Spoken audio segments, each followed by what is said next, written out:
Innal hamdalillah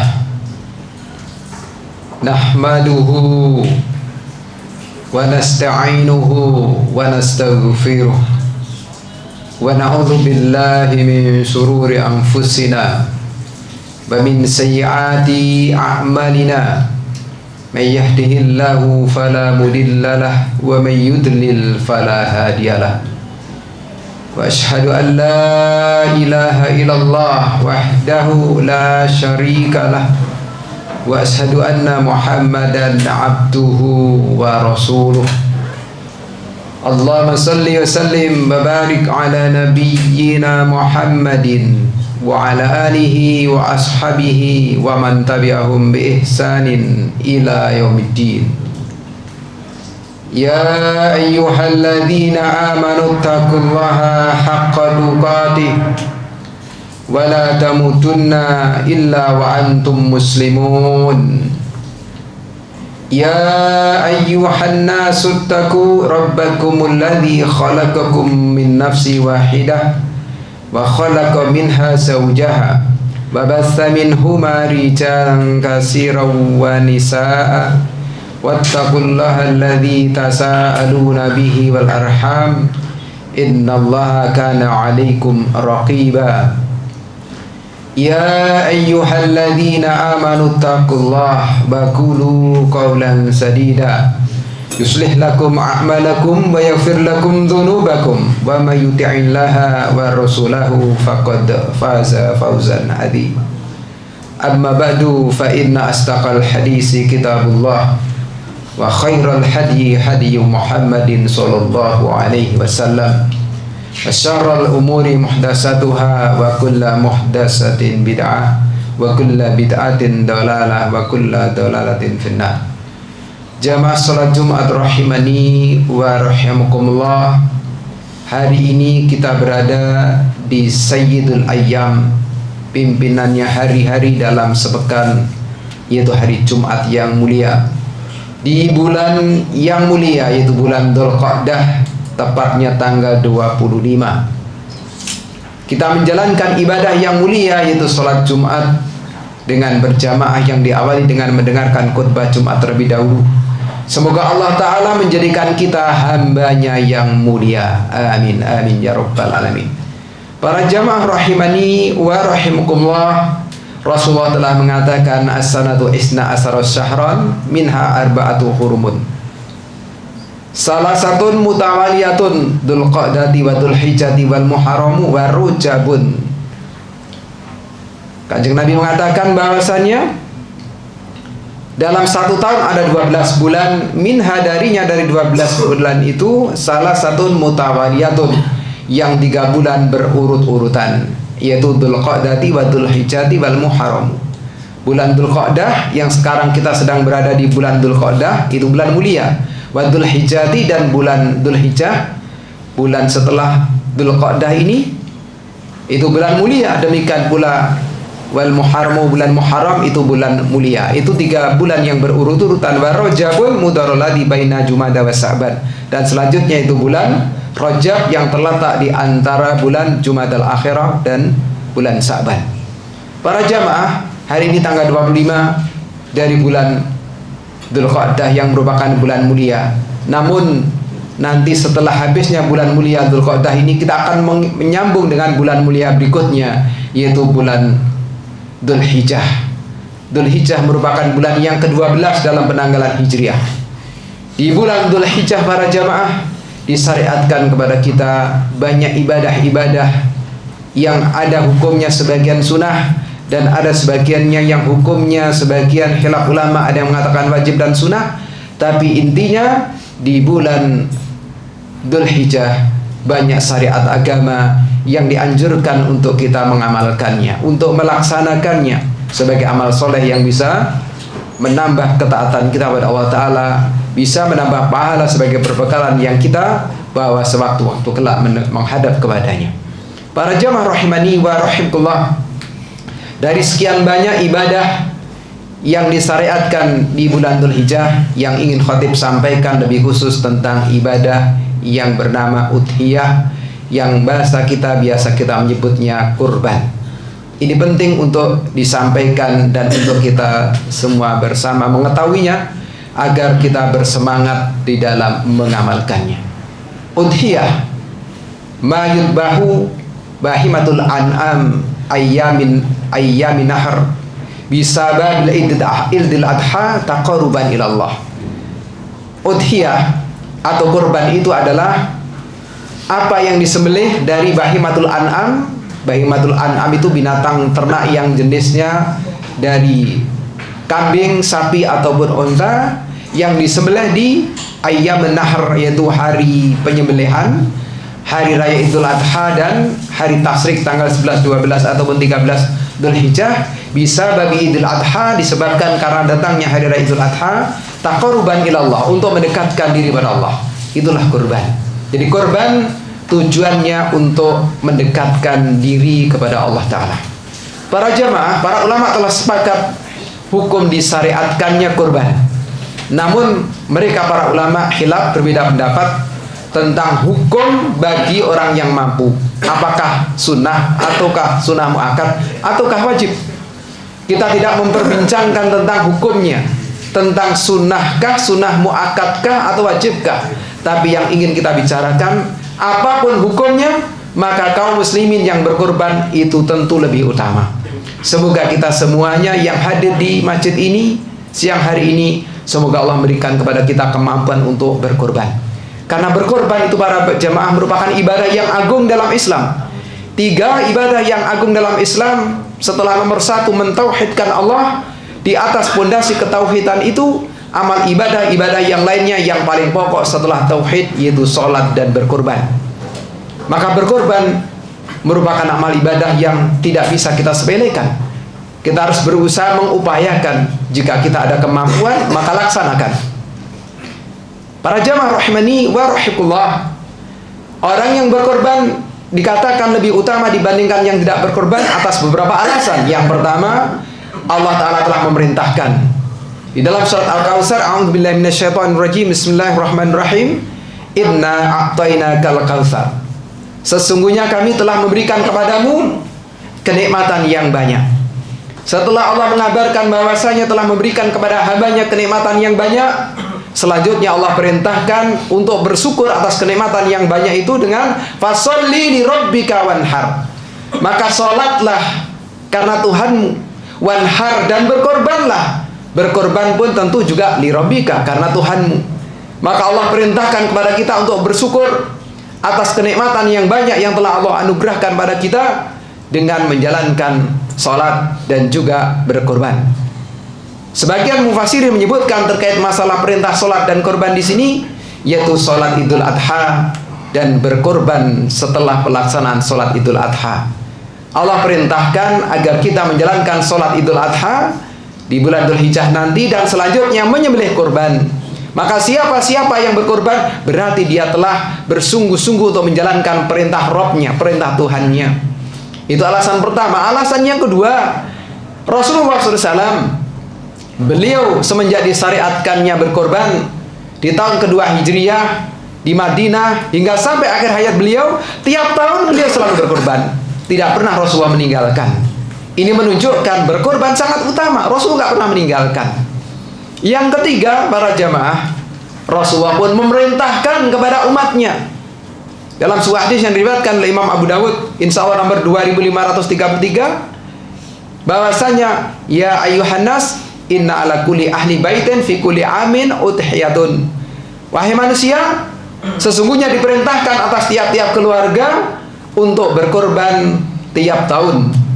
Jadi Rasul mengingatkan agar tiap-tiap keluarga untuk berkorban, bukan seumur hidup sekali tapi tiap tahun. Untuk keluarga, bukan orang per orang. Maka ini menunjukkan dalam sebuah anggota keluarga, misalnya ada bapak, ibu, dan anak-anak, tidak disyariatkan untuk kita bergantian. Tahun ini bapak, tahun berikutnya ibu, tahun berikutnya anak. Kalau anaknya 2, setelah anak pertama, anak kedua, setelah itu tidak berkorban lagi sama sekali. Tidak demikian. Tapi tiap tahun untuk berkorban terus anggota keluarga itu. Dan dalam masalah pahala nantinya, seluruh anggota keluarga akan mendapatkannya tanpa harus disebut satu persatunya. Semua suami, istri, anak-anak Andaikan misalnya Rasulullah dahulukan istri beliau lebih dari satu, maka tentu kurban beliau, andaikan sekalipun beliau menyembelih hanya satu ekor sekalipun, maka kurban beliau itu mencukupi untuk beliau sendiri dan beberapa istrinya beserta anak-anaknya. Inilah keutamaan kurban, dan Rasul memerintahkan setelah beliau mencontohkan tadi. Yang keempatnya, bahwasanya Rasulullah mencela, memberikan peringatan yang keras maksudnya kepada orang yang tidak berkorban padahal mampu. Man kana lahu sa'atun wa lam yudhi fala yaqrabanna musallana. Kata Rasulullah, barang siapa yang punya kelapangan rizki, punya keluasan rizki, namun dia tidak mau menyembelih korban, fala yaqrabanna musallana. Enggak usah dekat-dekat dengan tempat sholat idku, enggak usah ikut sholat id bersamaku. Seolah-olah Rasul mau mengatakan, percuma Anda mau sholat id sementara mampu berkorban tapi nggak mau berkorban. Ini menunjukkan sebuah peringatan yang keras bagi siapa-siapa yang mampu berkorban namun tidak mau berkorban. Maka berusahalah semaksimal kemampuan kita para jamaah. Allah tidak menyuruh kita sebagaimana Allah telah menyuruh Nabi Ibrahim alaihissalam. Nabi Ibrahim disuruh oleh Allah menyembelih putranya untuk membuktikan, untuk menguji benarkah Nabi Ibrahim kecintaannya kepada Allah itu nomor satu. Maka Allah menguji dengan memerintahkan untuk menyembelih putra kesayangannya satu-satunya waktu itu, sebelum punya anak yang kedua yang bernama Ishak. Anak satu-satu yang ditunggu kelahirannya, Allah suruh menyembelihnya. Dan ternyata karena kecintaannya kepada Allah itu lebih besar dibandingkan kecintaannya kepada apapun dan siapapun, maka akhirnya Nabi Ibrahim pun menyembelih putranya. Tapi itu sebatas ujian. Maka siapa yang mentaati perintah Allah Ta'ala, Allah pun akan memberikan jalan keluar. Jika bukan anak yang tersembelih, Allah menggantikan dengan kambing besar. Maka kita tidak disuruh menyembelih anak kita. Kita pun tidak disuruh mengorbankan seluruh harta yang kita miliki. Dalam 1 tahun kita telah diberi umur sejak 1 Muharram hingga bulan Dzulhijjah, itu bulannya ke-12, telah diberi umur 12 bulan, yaitu 1 tahun. Kenikmatan berapa yang kita dapatkan dalam 1 tahun itu, andaikan kita menghitung jumlahnya berapa nominalkah, tentu tidak bisa kita menghitungnya. Jangankan 1 tahun para jamaah, nikmat 1 hari andaikan dinominalkan, nafas yang kita hirup, darah yang mengalir dalam tubuh kita, detak jantung yang selalu memompa darah kita, ginjal yang selalu menyaring, dan seluruh organ tubuh yang bekerja dengan dinamis dan dalam kondisi sehat itu, andaikan harus kita bayar tiap hari, kita tidak mampu untuk membelinya itu. Allah memberikannya dengan gratis tanpa harus kita membayar.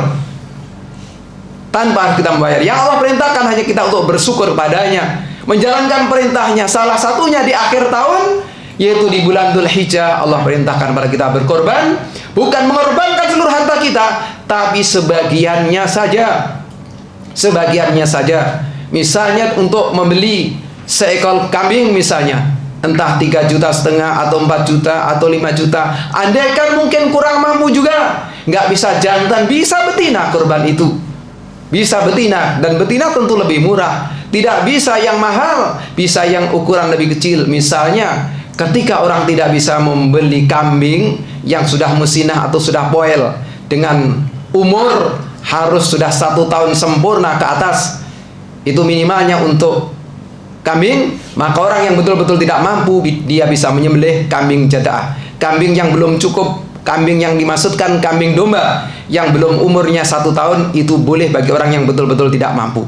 Maka bisa kita memperkirakan domba yang umurnya belum mencukupi 1 tahun dan betina pula misalnya, tentu harganya sangat murah.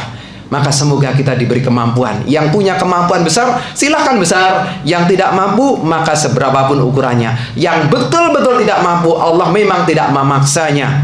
Tapi kita bisa melihat diri kita masing-masing. Apakah kita kategori orang mampu ataukah tidak mampu? Maka kita tidak perlu melihat orang lain, tapi kita lihat diri kita sendiri. Saya mampu apa tidak? Kita harus melihat sudah berapa banyak nikmat yang Allah berikan padaku. Sementara Allah perintahkan kepadaku untuk berkorban, itu pun bukan untuk Allah. Allah tidak butuh dengan aliran darah yang mengalir dari korban yang kita sembelih. Allah tidak butuh dengan daging-daging yang kita potong-potong dari kurban yang kita sembelih. Yang Allah butuhkan ketakwaan kita. La yanalullah luhumuha wala dima'uha walakin yanaluhu taqwa minkum. Tidak akan sampai pada Allah daging-daging dan darah-darah dari binatang kurban yang kita sembelih, walakin yanaluhu taqwa minkum. Akan tetapi yang sampai pada Allah adalah ketakwaan di antara kamu sekalian. Yang sampai, yang diterima oleh Allah adalah hati yang melandasi pelaksanaan kurban itu sendiri, bukan apa yang kita kurbankan. Sementara yang kita sembelih, Allah kembalikan pada kita. Silahkan dimakan sebagian, silahkan disedekahkan sebagian, silahkan dihadiahkan sebagian. Dan dari itu semuanya bapak-bapak bisa mendapatkan pahala. Yang kita makan, kalau niatnya untuk mengikuti tuntunan Rasulullah yang memerintahkan kita memakan sebagian, memakan makanan dari daging kurban dengan niat mengikuti tuntunan, tentu dapat pahala. Walaupun makan dan minum hukum asalnya mubah, bukan perkara ibadah, tapi ketika di saat kita memakan dalam rangka mengikuti tuntunan, maka menjadi sebuah ibadah yang berpahala. Demikian pula ketika kita bersedekah dari kambing ataupun sapi yang kita potong, dapat pahala. Kita hadiahkan, dapat pahala. Masya Allah, inilah kemurahan Allah, inilah maha kasih sayangnya Allah kepada kita semuanya. Tidaklah setiap perintah-perintah yang Allah perintahkan pada kita itu untuk kepentingan Allah, tidak sama sekali. Semua yang Allah perintahkan pada kita adalah demi kepentingan kita sendiri, yang membawa kemanfaatan untuk kebaikan dunia dan akhirat kita. Para jamaah rahimani wa rahmatullah, selanjutnya menunjukkan sangat ditekankannya kurban bagi yang mampu, bahwasanya Rasul mengingatkan kepada orang-orang yang terlanjur menyembelih kurban namun belum waktunya untuk disembelih. Orang ini menyembelih di saat sebelum sholat Id, maka Rasul memerintahkan agar man dabaha qabla an yusalliya falyaud makanaha ukhra wa man lam yadbah falyadbah. Barang siapa yang menyembelih sebelum pelaksanaan sholat, maka hendaklah dia mencari pengganti korban yang lain untuk disembelihnya. Dan barang siapa yang belum menyembelih, belum berkorban, maka hendaklah menyembelih. Ini menunjukkan andaikan hukum berkorban itu hanya sunnah biasa, tentu orang yang keliru waktu sudah terlanjur disembelih sebelum sholat, Rasulullah memberikan kemakluman, oh tidak apa-apa, tidak usah menyembelih lagi, nanti tahun depan saja. Diingat-ingat ya, jangan sampai menyembelih sebelum sholat Id. Tapi tidak demikian, ternyata Rasul memerintahkan agar mencari kambing ataupun mungkin binatang kurban yang lainnya sebagai penggantinya untuk disembelih pada waktunya, yaitu waktu pelaksanaan penyembelih adalah setelah sholat Id. Kalau dilaksanakan sebelumnya, berarti itu belum waktunya. Ini yang harus kita ingat-ingat betul para jamaah. Maka di waktu bulan yang mulia ini bulan mulia, bulan Dzulqa'dah yang nanti akan menyambung bulan Dzulhijjah pun mulia. Banyak-banyaklah kita berdoa mohon pada Allah. Salah satunya mohon, ya Allah, berilah saya kemampuan untuk menjalankan ibadah kurban kepadamu ya Allah. Korban itu sebagai sarana taqarruban ilallah, mendekatkan diri kita kepada Allah. Kita akan mendekat kepada Allah ketika kita betul-betul menjalankan perintah kurban itu. Bukan semakin jauh. Tidakkah kita semua ketika ditanya, inginkah Anda dekat pada Allah? Tentu jawabannya sama, ingin saya dekat. Tetapi ketika dipersyaratkan untuk mendekat, salah satunya laksanakan perintah kurban, maka tentunya orang yang betul-betul ingin mendekat dan akan mendapatkan keutamaan yang besar dari pendekatan itu, dia akan mengupayakan semaksimal kemampuannya untuk bisa menjalankan ibadah kurban. Kalau tadi saya katakan kambing betina, apalagi domba betina dengan harga yang tidak lebih dari 1,5 juta, tidak sampai, atau mungkin kurang lebih 1,5 juta lah. Tentu itu harga yang tidak lebih mahal dibandingkan HP kita, tidak lebih mahal daripada sepeda ontel kita, tidak lebih mahal dari motor kita. Tentu insya Allah, semoga Allah memberikan kemampuan manakala kita ada kesungguhan untuk bisa menjalankannya. Itu para jamaah. Dan hikmah-hikmah juga, manfaat-manfaat besar dari dilaksanakannya ibadah kurban itu, diantaranya pertama untuk pendekatan diri kepada Allah Ta'ala. Kita semua ingin mendekat pada Allah para jamaah, maka dekatkan diri kita pada Allah dengan menjalankan ibadah kurban itu.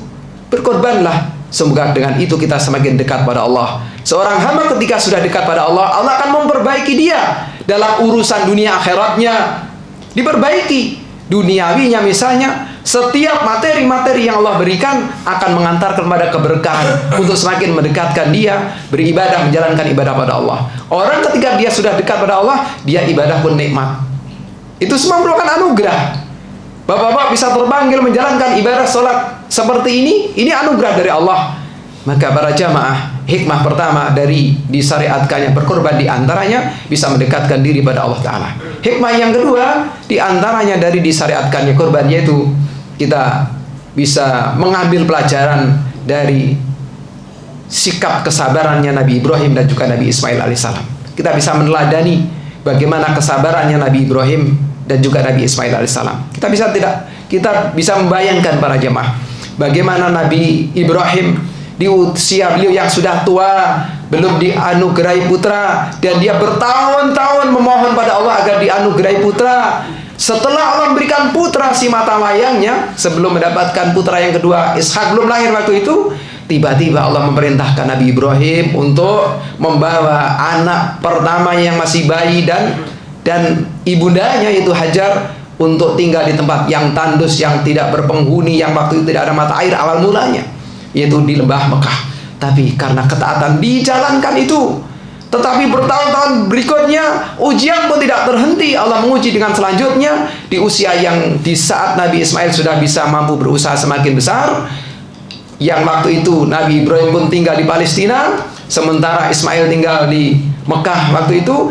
Allah pun memerintahkan kepada Nabi Ibrahim untuk apa? Menyembelih putranya. Maka segera jauh dari Palestina berjalan menuju Mekah untuk menjalankan perintah itu. Setelah ketemu putranya, beliau pun melepas rasa rindu yang betul-betul rindu yang sangat mendalam. Tapi setelah itu beliau pun mengutarakan apa yang menjadi wahyu dari perintah Allah Ta'ala dalam mimpinya. Ya bunayya inni ara fil manami anni atbahuka fandur madza tara.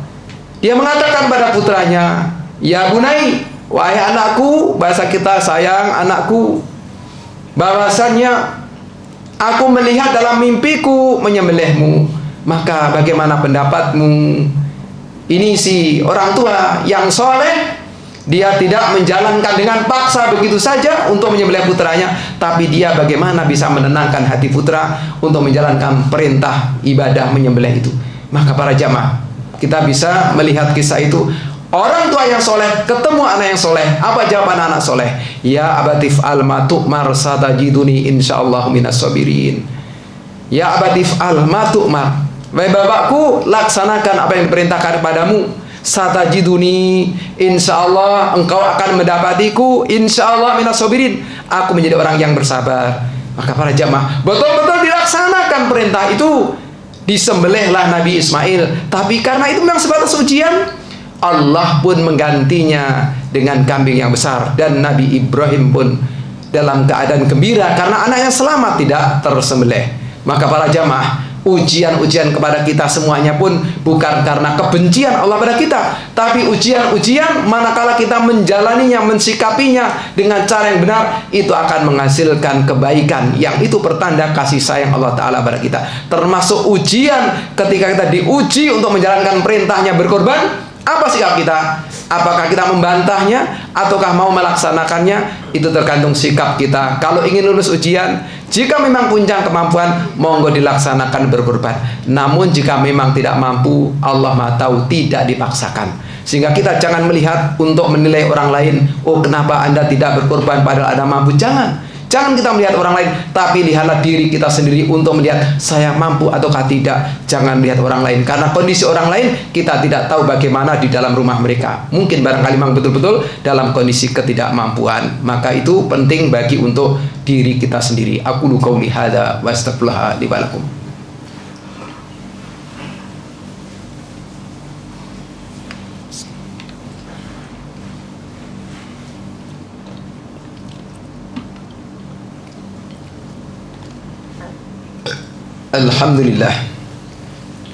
Alhamdulillahi rabbil alamin, wa bihi nasta'inu ala umuri dunya waddin, wassalatu wassalamu ala nabiyyina Muhammadin wa ala alihi wa ashabihi wa man tabi'ahum bi ihsanin ila yaumiddin. Saya tambahkan sedikit kaitan hikmah disyariatkannya berkorban para jamaah, di antaranya sebagai ungkapan rasa syukur kita pada Allah Ta'ala yang telah memberikan pada kita kenikmatan 1 tahun berjalan dengan kenikmatan yang banyak yang tak terhingga jumlahnya itu para jamaah. Maka syukur atas nikmat itu diantaranya menjalankan perintah berkorban itu. Allah tidak menyuruh kita mengorbankan seluruh pemberiannya yang telah diberikan dalam setahun itu, tapi Allah hanya menyuruh sebagian dari pemberiannya untuk kita rupakan binatang sembelihan, entah kambing atau sapi. Sapi boleh seorang diri ataupun untuk berpatungan. Maka silahkan, Allah akan menguji kita bagaimana kesungguhan kita dalam bersyukur. Kalau kita betul-betul bersyukur, Allah akan menjaga nikmat yang telah ada untuk tidak dicabut kembali, dan bahkan Allah pun akan menambah dengan kenikmatan-kenikmatan yang lainnya. Semoga kita termasuk orang yang dimudahkan oleh Allah Ta'ala menjalankan perintah-perintahnya dan menjauhi larangan-larangannya. Diberikan kemampuan kita menjalankan ibadah kurban salah satunya, karena dengannya, dengan berkorban itu, insya Allah kita semua akan semakin mendekatkan diri kita kepada Allah Ta'ala. Kita memohon kepadanya beberapa permohonan. Semoga Allah mengabulkan apa yang menjadi permintaan kita. Allahumma salli wa sallim wa barik ala nabiyyina Muhammadin wa ala alihi wa ashabihi wa man tabi'ahum bi ihsanin ila yaumiddin. Walhamdulillahi rabbil alamin.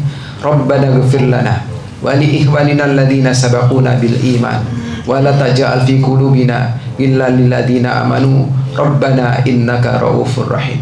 Allahumma inna nas'aluka al-huda wat-tuqa wal afafa wal ghina. Allahumma a'ina ala dzikrika wa syukrika wa husni ibadatik. Ya Allah, ya Tuhan kami yang hadir di masjid yang mulia ini, ya Allah, berikan kepada kami semuanya, ya Allah, kesehatan jasmani dan kesehatan rohani. Ya Allah, berikanlah kepada kami semuanya, ya Allah, keberkahan dalam umur kami. Ya Allah, ya Tuhan kami, ya Allah, berikan kepada kami kekuatan untuk istiqomah dalam menjalankan ibadah kepadamu.